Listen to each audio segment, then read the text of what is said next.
Sot shënojmë 81 vjetorin e rënjes së dy komandantëve legjendar që kanë drejtuar luftën e Drenicës, Shaban Polluzha me Mehmet Gradica.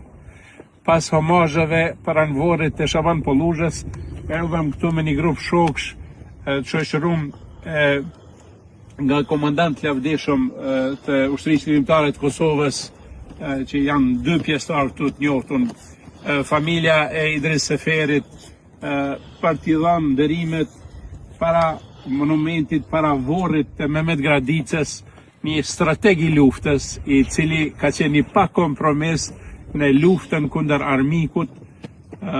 Këta dy burra para 81 vjetë kanë dhënë jetën për lirinë e shqiptarëve, për lirinë e Drenicës, për lirinë e Kosovës, për të mos vdekur kurrë. Lavdi e përhershme Mehmet Gradicës, Shaban Polluzhës, shokëve tyne dhe gjithë atyne që kanë dhënë jetën për lirinë.